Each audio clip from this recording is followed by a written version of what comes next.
കൂടപ്പിറപ്പുകളുടെ പക മനുഷ്യനുണ്ടായ കാലം മുതലുള്ള കഥയാണ്. ആദിമ മനുഷ്യൻ, ആദാമിൻ്റെ മകൻ കായേനും ആബേലും ആ കഥകളിൽ ആദ്യത്തേത്.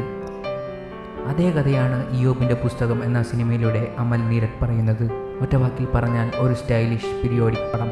കാണാനും മാത്രമുള്ള ഒരു ദൃശ്യവിരുന്നുണ്ട് ഇതിൽ. ബ്രിട്ടീഷ് ഇന്ത്യയുടെ അവസാന നാടുകളാണ് സിനിമ. എന്നാൽ ഒരു പീരിയോഡിക് സിനിമയുടെ മുഷിപ്പുകളുമില്ലാതെ വാഗമണിൻ്റെ മനോഹരമായ പശ്ചാത്തലത്തിൽ കുടിയേറ്റത്തെക്കുറിച്ചും ബ്രിട്ടീഷ് ഭരണത്തിൻ്റെ അവസാന കാലത്തെ ഹൈറേഞ്ച് ജനതയുടെ തുടക്കത്തെക്കുറിച്ചും ചില ചിന്തകളും കാഴ്ചകളും ഇയ്യോബിൻ്റെ പുസ്തകം പങ്കുവയ്ക്കുന്നു. പ്രതീക്ഷിക്കുന്നത് പോലെ ചരിത്ര സിനിമയല്ല ഇയ്യോബിൻ്റെ പുസ്തകം. ഒരു ടിപ്പിക്കൽ അമൽ നീരദ് പടവുമല്ല. ഒരു ഡോക്യുമെൻ്ററി സ്വഭാവമുണ്ട് സിനിമയ്ക്ക്. എന്നാൽ ആക്ഷനും വയലൻസും പ്രണയവും അവിഹിതവും പ്രതികാരവും വിപ്ലവവും നിറഞ്ഞു നിൽക്കുന്നു. അത്യാവശ്യം അശ്ലീലവും ന്യൂ ജനറേഷൻ തെറികളും പീരിയോഡ് സിനിമയിലേക്കും തിരികെ കയറ്റാൻ അമൽ നീരദ് മടിച്ചില്ല. കാര്യം ഇതൊക്കെയാണെങ്കിലും ഇത്ര ദൃശ്യസുന്ദരമായി ഒരു സിനിമയും അടുത്ത കാലത്ത് മലയാളത്തിൽ പറഞ്ഞിട്ടുണ്ടാവില്ല. കണ്ണെടുക്കാൻ തോന്നില്ല, അത്രമേൽ സമ്പന്നമാണ് ഓരോ ഫ്രെയിമും.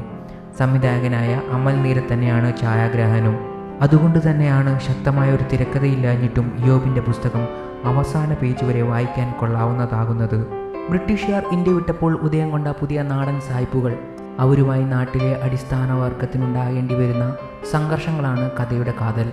80കളിൽ IV ശശി, ടി ദാമോദരൻ, മമ്മൂട്ടി കൂട്ടുകെട്ടിൽ ഇറങ്ങിയിട്ടുള്ള സിനിമകളിൽ കാണാം ഇതേ പ്രമേയങ്ങൾ. അതിനെ ഹൈറേഞ്ചിലെ കുടിയേറ്റവുമായി ബന്ധിപ്പിച്ചു എന്നൊരു പ്രത്യേകത ഇയ്യോബിൻ്റെ പുസ്തകത്തിനുണ്ട്. ബിഗ് ബി മുതലുള്ള അമൽ നീരദ് സിനിമകൾ ശ്രദ്ധിച്ചാൽ കാണാവുന്ന ഒരു കാര്യമുണ്ട്.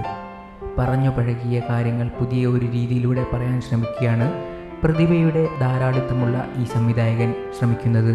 ഇതൊരു വിഷ്വൽ ട്രീറ്റാണ്. സിനിമാറ്റിക് കാഴ്ചയുടെ ഉത്സവവും ഊർജവും മനസ്സിൽ കണ്ടു ടിക്കറ്റ് എടുക്കുക, നിരാശരാകില്ല.